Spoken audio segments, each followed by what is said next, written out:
دوستوں میں ہوں ڈاکٹر عبدالجبار خان اور آپ دیکھ رہے ہیں doctor Abdul Jabbar Khan official YouTube. Social media پہ یہ خبر آئی ہے کہ جی انڈیا کے کچھ لوگوں نے دعویٰ کیا ہے کہ مقبوضہ کشمیر کے علاقے اور آزاد کشمیر کے علاقے میں بارڈرنگ ایریا میں لائن آف کنٹرول کے پاس انہوں نے ایک پاکستانی ٹیررسٹ کو نیوٹرلائز کر دیا ہے۔ جو چاہیں وہ آپ کرتے رہیں، انڈیا کا تو کام ہی یہی ہے پروپیگنڈا کرنا کہ جی ہم نے ایک کو نیوٹرلائز کر دیا ہے۔ ویسے بھی آپ پاکستان کے مین لینڈ پہ حملہ کر چکے ہوئے ہیں اور یہاں پہ اجیت دوول کے دہشت گردوں کا گروپ یہاں بھی کام کر رہا ہے، کینیڈا بھی کام کر رہا ہے اور برطانیہ میں بھی کام کر رہا ہے۔ اور اگرچہ کینیڈا نے تھوڑا بہت شور مچایا اور ان کی کینیڈین انٹیلیجنس ایجنسی نے بھی اس پہ آبجیکشن کیا ہے، لیکن کوئی خاطر خواہ کارروائی انڈیا کے خلاف نہیں ہوئی ہے کہ وہ ٹیرر فائنینسنگ کر رہا ہے۔ ابھی جو یہاں پر کراچی میں بندر روڈ کے اوپر ایک علاقے میں ایک مکان میں فلیٹ میں بہت ساری چیزیں پکڑی گئی ہیں اور وہ سب سائبر ونگ نے اس کو اس کو ریڈ کر کے اس جگہ سے ایسے اکوپمنٹ نکالے ہیں جن کے کوڈ ورڈز اور جو اس کے اندر جو اس کا یوزیج ہے وہ یہ بتا رہا ہے کہ اسرائیل موساد اور را کا لنک ہے وز BLA۔ یہ ہے جناب پاکستان کی صورتحال۔ ایجنسیز کو ایک بہت بڑا چیلنج درپیش ہے۔ پاکستان کے دشمن کھل کر پاکستان کے خلاف کام کر رہے ہیں۔ آگے چلتے ہیں۔ اگلی خبر یہ ہے کہ کیا یہ بات صحیح ہے کہ پاکستان کی اسٹیبلشمنٹ نے وہ مہرے آگے کر دیے ہیں ایران کے خلاف جنہوں نے پروپیگنڈا شروع کر دیا ہے، اور طاہر اشرفی نام کے جو مولوی ہیں وہ اس میں انسٹرومنٹل ہیں، آگے بڑھے ہوئے ہیں ایران کے خلاف، یعنی شیعہ حضرات کے شیعہ برادری کے خلاف وہ یہ کام کر رہے ہیں۔ کیا ان کے پیچھے کوئی پشت پناہی ہے؟ یہ مذہبی پارٹیوں کی پشت پناہی پہلے ہی پاکستان کو بہت زیادہ نقصان پہنچا چکی ہے۔ چوتھی چیز یہ ہے کہ کراچی کی سچویشن کے اندر MQM کا جو کردار رہا ہے اس میں کبھی بھی الطاف حسین کی پارٹی نے اینٹی شیعہ، بلکہ یہ کہیے کہ شیعہ سنی جو آپس میں انڈرسٹینڈنگ ہے اس میں الطاف حسین کی MQM کا بہت بڑا کردار رہا ہے۔ ہمیشہ سے ایک ہارمنی اور بھائی چارہ رہا ہے، یہ ریکارڈ کی باتیں ہیں۔ اور اگر کل کو یہ جو پارٹی جس پر قبضہ کیا گیا الطاف حسین کی پارٹی پر MQM مقبول صدیقی نے قبضہ کیا ہوا ہے، جب بھی ان کو ایجنسیز ان پہ سے ہاتھ ہٹائیں گی تو دھڑام سے ان کا بت گر جائے گا اور پھر الٹیمیٹلی الطاف حسین کی جو MQM ہے وہ آئے گی، اور اس کو آنا چاہیے۔ تمام پولیٹیکل لوگوں کو پاکستان میں اپنا کردار ادا کرنا چاہیے، اور پولیٹیکل لیڈرز نے جو غلطیاں کی ہیں اس سے بھی قوم سے معافی مانگیں، خواہ وہ الطاف حسین ہو یا عمران خان ہو یا میں ہوں یا آپ ہوں یا نواز شریف ہو یا آصف زرداری ہوں۔ اس میں کوئی ڈو اوپینینز نہیں ہے۔ یہ وطن جو ہے یہ سب سے قیمتی ہے۔ اقتدار کی خاطر سارا گیم ہو رہا ہے۔ آپ نے دیکھ لیا جو ڈیلیگیشن پاکستان کا گیا تھا اس کا کیا مقصد تھا۔ وہ اپنے آپ کو پرسنل پورٹری کر رہے تھے بلاول صاحب۔ ٹھیک ہے، کرنا چاہیے۔ ان کی جو پوری ٹیم جو ہے ان کے آپ اٹھنا بیٹھنا ان کے لائف سٹائل ذرا جا کر چیک کریں۔ باہر کے لوگوں کو یہ کہنا ہے کہ کسی بھی طور پہ وہ نہیں لگتے کہ یہ اس ملک سے تعلق رکھتے ہیں جہاں پہ 50% سے زیادہ لوگوں کو 3 وقت کی روٹی دستیاب نہیں ہے۔ ان کی کیلوری کی ایک دن کی ریکوائرمنٹ، کیلوریز کی جس کو کہا جائے، کیلوریز کی ریکوائرمنٹ ایک دن کی پوری نہیں ہو رہی ہے ان کی۔ وہ انڈر نورشڈ ہو گئے ہیں، ان کی خوراک پوری نہیں ہے۔ In employment is on the rise. کہتے ہیں جی انفلیشن 7.5% پہ روک دیا ہے، آپ پرچیزنگ پاور ہی نہیں، ایک بندہ خرید ہی نہیں سکتا۔ تو اس کو اکنامکس میں کس ڈیفینیشن میں آپ اس کو لے کر چلیں گے؟ اورنگزیب صاحب بتائیں نا، اور شہباز شریف صاحب۔ یہ ہیں وہ سوالات۔ ایران کے حوالے سے میں لے کر آپ کو چلتا ہوں کہ جوئے ولسن نے یہ کہا، جو کہ کانگریس کے ممبر ہیں جنہوں نے پاکستان ڈیموکریسی ایکٹ کے تحت ایک موومنٹ چلا رکھی ہے عاصم منیر کے خلاف، جنرل عاصم منیر کے خلاف، اور کل وہ ہیئرنگ شروع ہو گئی ہے۔ احمد نورانی کو وہاں پہ اسائلم دی گئی امریکہ میں، وہ گئے، ان کی فیملی کے ساتھ یہاں پہ بڑی زیادتی کی گئی۔ احمد نورانی از اے ویری بریلینٹ جرنلسٹ۔ اور دوسری بات یہ ہے کہ وہ جو جسٹس سمدانی جنہوں نے بھٹو صاحب کا کسی زمانے میں ساتھ دیا تھا، یاد ہوگا آپ کو مڈ 80s میں جب وہ ان پر مقدمہ چلایا جا رہا تھا 79 کے دوران کی بات ہے، بل اس کے بعد کی بھی بات ہے، 4 اپریل 1979 تو بھٹو صاحب کو پھانسی دی گئی تھی. اس سے پہلے اور اس کے بعد جسٹس سمدانی کی بیٹی she has become a party to the whole, انہوں نے بھی ہیئرنگ میں اپنے جو بھی بات کی, ہیومن رائٹس کی وائلیشن کی بات ہو رہی ہے. پاکستان میں ہیومن رائٹس کی وائلیشن کی بات ہو رہی ہے, جس پر یورپین کمیشن, ان کا ڈیلیگیشن, یہ ایون چیف جسٹس یحییٰ آفریدی سے بھی مل کر گئے ہیں.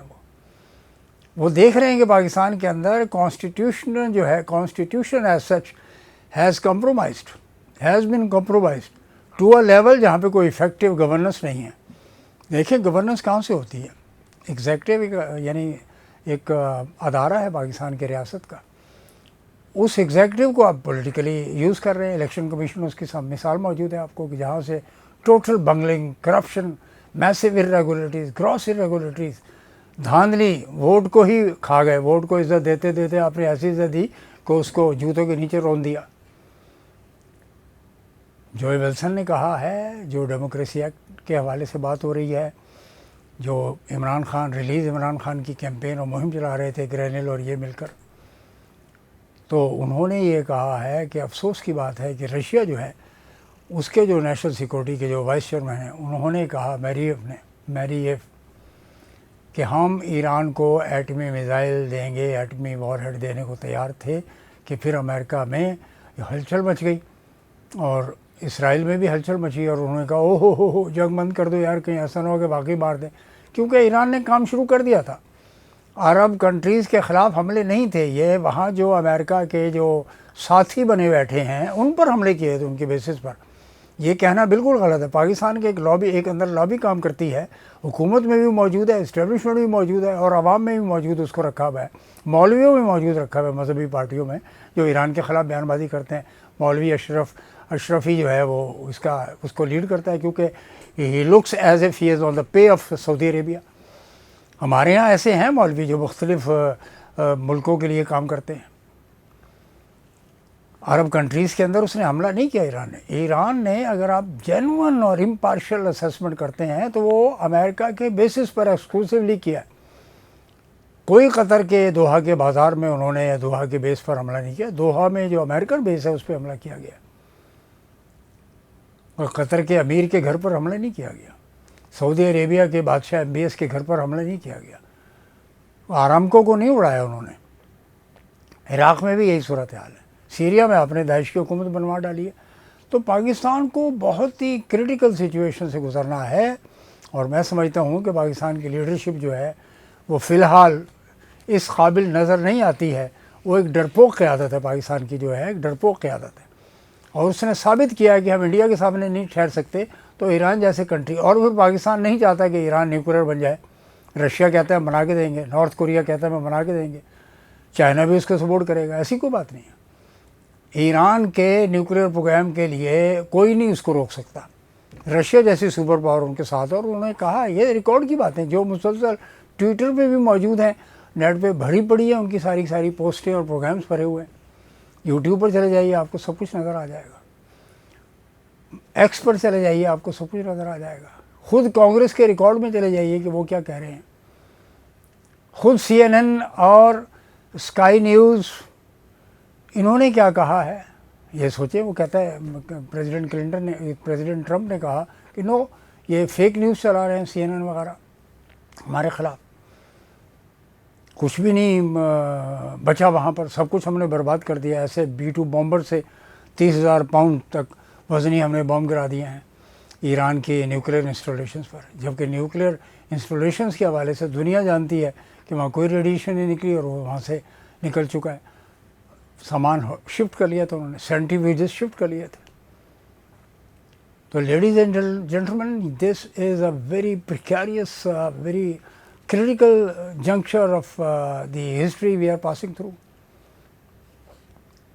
کوشچن وہی ہوتا ہے کہ ہر عوام, کسی بھی ملک کے عوام اپنی قیادت کی طرف دیکھتے ہیں, اور ہماری قیادت کی پوزیشن کیا ہے کہ ہم اس شخص کو نامینیٹ کرتے ہیں نوبل پرائز کے لیے. یوکرین نے کیا تھا نا, یوکرین کے نے کہا جی وڈرا کرو, انہوں نے وڈرا کرنا شروع کر دیا کہ اس زمانے میں. آج کیا ہوا ہے, ابھی آپ کو دی ہیگ کے اندر ایک میٹنگ ہوئی ہے نیٹو کی, جس میں زیلنسکی بھی شریک ہوئے. 35 ارب یورو کا پیکیج ان کو منظور کیا گیا. پچھلے سال 50 ارب یورو کا پیکیج منظور کیا گیا تھا. 150 بلین یورو کا پیکج اوور آل جو ہے اس کے لیے منظور کیا جا رہا ہے یوکرین کے لیے. Ukraine is fighting on behalf of NATO کا بہترین اسلحہ، یہاں تک کہ 20,000 میزائل جو ہے نا انہوں نے گلف میں شفٹ کیے تھے جو ایران کے اوپر استعمال کیے گئے ہیں کچھ اس میں سے. تو اٹ از ویری کلیئر کہ یہ واحد پہلا ملک دنیا عالم اسلام میں نکلا ہے جس نے کھل کر مقابلہ کیا، اگرچہ بہت نقصان ہوا ان کا. ان کے ایک جنرل القدس کے کمانڈر جو تھے منظر عام سے غائب ہو گئے تھے، جن کے بارے میں کہا گیا تھا وہ شہید ہو گئے ہیں، وہ منظر عام پر واپس آ گئے.